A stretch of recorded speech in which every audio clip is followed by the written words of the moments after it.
Here's something I'll never do again. I was asked to do a story in, what town was that? Southbury, Woodbury. You guys know what bungee jumping is? All right, back in the day, maybe 1988, 87. Hey, Hogan, we want to go to Woodbury. There's a ski resort that has bungee jumping out of a hot air balloon. Why don't you go do that? So my photographer, here's how funny life is.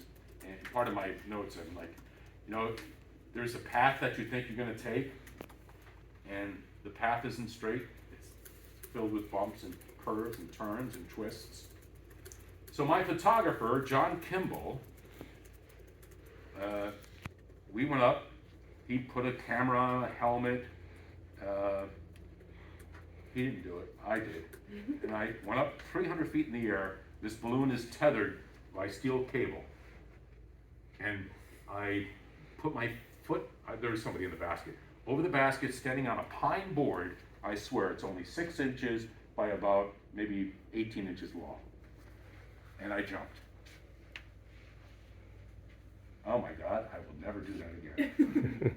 Now you see your life. Then once you bounce and like, you made it. It's like that slingshot. Anybody do a slingshot?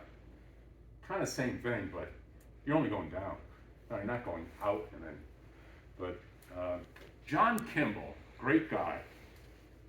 John didn't stay in broadcasting. John, after that story, maybe 6 months later, he decided to become a cop, police officer. Anybody have an idea what he does now? Take a shot. He's a cop. He's now 25 years as a cop. He's in the state police. He was the lead detective in the Farmington case, the missing woman. Oh yeah. It was a celebrated case. What's his name? Wow, isn't that terrible? You do these stories every day. Yeah. I can't remember. Yeah, the builder who charged with killing his wife, and he ended up taking his own life before he was going to court. Did he like break her into the wall, or is that something else? What's that? I don't think of the Law and Order episode. I'm sorry. So John was the head detective for that case in Farmington and New Canaan. Boy, sorry, I can't think of the name. If you look it up, you'll see it. And he tells me, I learned stuff having a coffee with him for that case that isn't out, and probably when it goes to trial, you'll read about it. But here's a friend, colleague that you work with every day, and the career path changes. And then years down the road, I end up interviewing him over this became an international story. But there are things you can't say. He'll tell you in confidence, but you can't put that out. He's telling you. That's like your sources. Hold your sources close. I got a call last night, a local story. This retired state police lieutenant text me, call me. He did it twice. It's like, I better call. So he says, can't tell you where I am, but they just walked out. This will probably be in the paper tomorrow. I sent Karen Florin thing. Okay. They just walked out the deputy police chief of the Mashantucket Pequot tribe. They walked him off the reservation. It's like, okay, why? There's a couple of reasons he gave me why. I don't know if it's true. So it's like, oh, that's a big story. But my editors back in the TV station, they don't care about that. But in the world of police agencies, oh, that's a big story. If you were a local police officer or a statewide, oh, that's interesting, because everybody knows this guy. It's like, what did he do? Do you throw away a 30-year career because you did something stupid? Good. But my editors, I have to think of what my editors and viewers are thinking, not not what the general public or what they think is news. Oh, I had a stint. When I left Channel 8 in 1992, 93, excuse me. But before I left, there was another story I did. I was asked one day if I would go on a trip. And the trip was to Hanoi, Vietnam. So it was to follow a delegation of Connecticut high school wrestlers and soccer players to play internationally.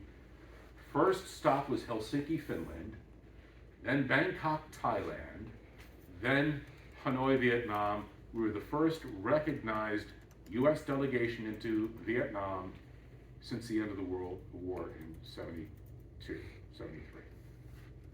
It's like, wow. We were doing it Channel 8 at the time was owned by ABC TV. ABC owned ESPN. ESPN was kind of supporting this. And so what we shot, I did a 10-part series. What we shot, they also utilized all the interviews and everything else. It was a wonderful experience. I mean, it never happened again, but that was wonderful. And then in 1997, the same representative who I was friends with got me to Hanoi, a Roman Catholic priest who passed away 14 years ago with brain cancer.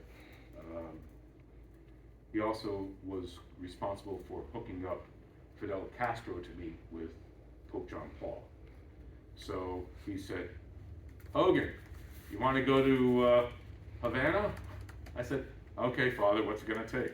So I was now out of Channel 8, working nearby at Sonless Studios. That's how I got to this region.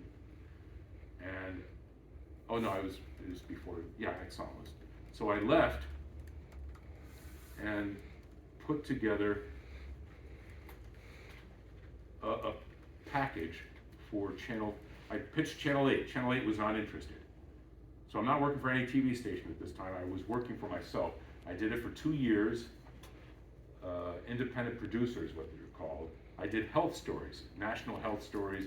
I would travel 7 days a week, writing these medical stories for other TV stations. I'd be going up to Maine, down to Maryland, no time off. I'd be chasing the story, chasing the billing of it, because you're responsible for that now, and then chasing after the money when these clients wouldn't pay you. So I lost a lot of money, but I also made a lot of money at the same time. And so I got tired of that, and I put this thing together, and I presented it to Channel 3, and the boss, who was my former boss at Channel 8, said, okay, we'll do it. So that's how I got to Havana. But I was only going to be a field producer. A field producer is somebody who goes out in the field and helps the talent produce a story, puts all the elements together, gets this source, that source, gets the photographer to do that. So it was a team of 3. I was the lead producer. My talent was Al Terzi, the lead anchor at Channel 3 at the time, and an award-winning photographer. We set out, left Bradley to go to Atlanta to the Bahamas, where we were supposed to take Cubana Air to Havana. All our paperwork was fine. We get to the Bahamas, and the Cuban government allowed me to go through, but not my photographer or my talent, Al. I get to Havana, and first day goes by.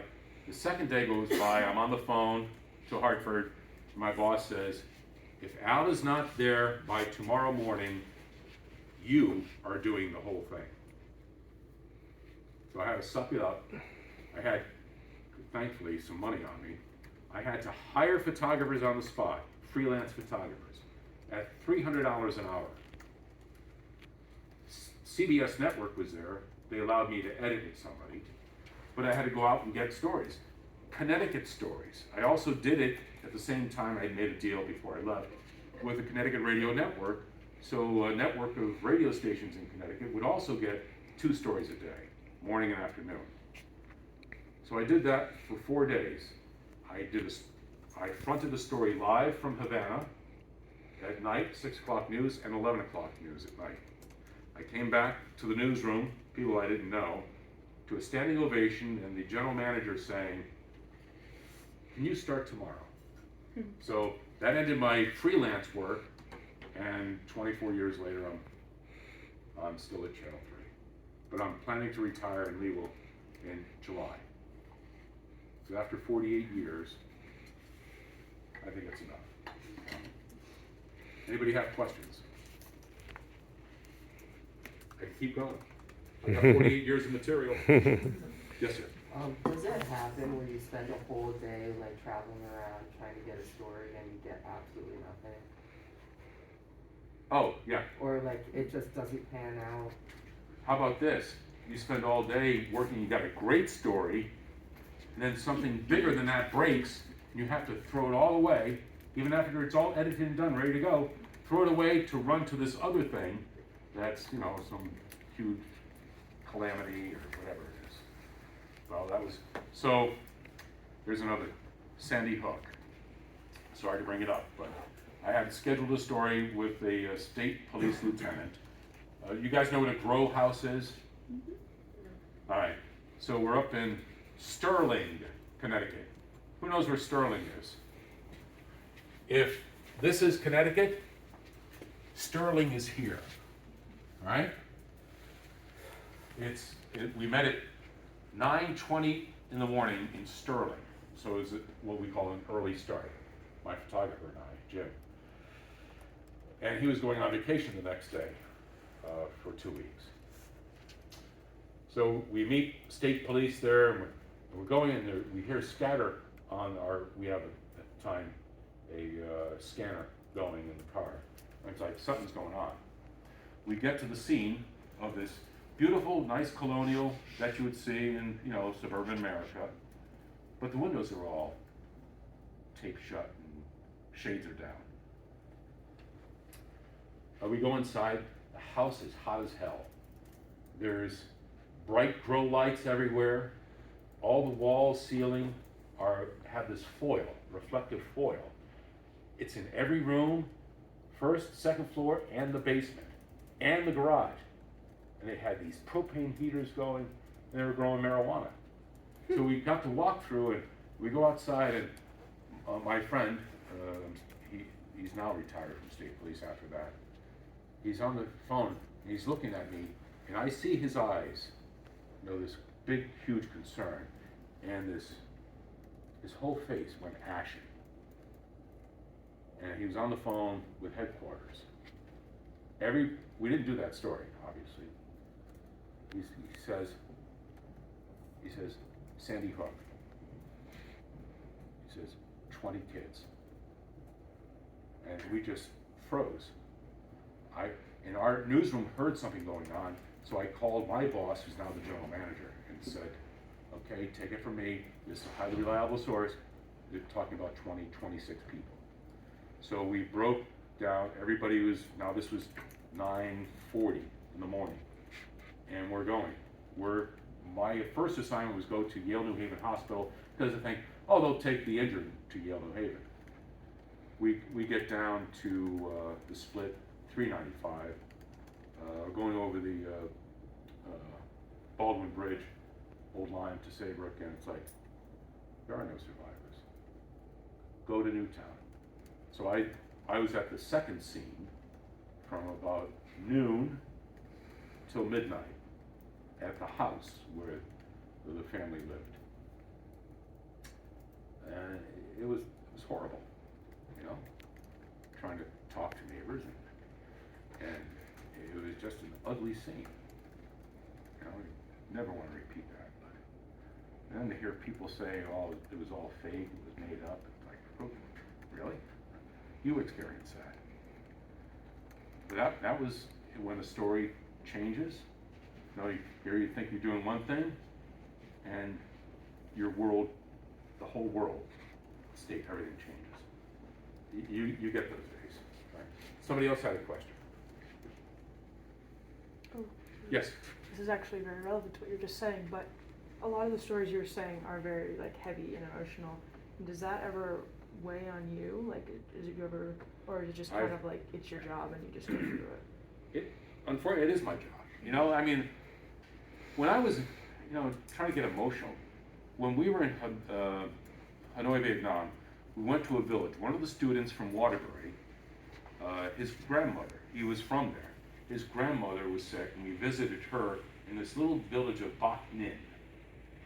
There were still steam engines rolling down the track in this small village, huts. We went in, visited her. We had tea. You had to have tea because they put out their best china, which wasn't much. Then we walked back to the van. We were in like this minivan, like a Toyota something. And these people, as we walked down this dirt road, people followed us from a little one-room schoolhouse, walking down. Now we need to get back. And the roads, no, they're not tarred roads. They're just bumpy old roads. So we get back, get in the van, and this woman hands me this baby. Must have been 7, 8 months old. Wanted me to take father interpreted. She wants you to take the baby to a better life. It's like, oh my God. That stands with me to this day. It's like, I couldn't. But that, things like that, you're like, wow, look at, she was so enthralled to see somebody having a better life outside of this village, that I can make a better life for their child. She was willing to give up that child for the child to have a better life. I mean, that's stuff like that. And there have been other instances, not to that degree, where you have a lot of compassion. You have to. You can't be that cold. But sometimes people come up with these heart-wrenching stories. You got to tell my story. You got to do this. You got to do that. I got a Facebook message from a family member tonight, just before I walked in, and said, "There's a scam going on. Kevin's got to talk about this." It was from a mutual friend, saying her son, this person was scamming her son. And I didn't understand what the scam was. Like, I'm looking at it. I'm like, "What's the scam?" And they really couldn't communicate what the scam was.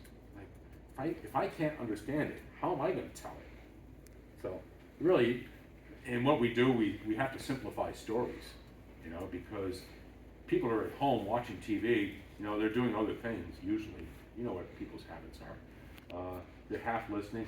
What did she say? What did he say? Like, rain? No. So, to tell a story, you got to keep it simple, very basic. Like telling this story about a shortage of cleats.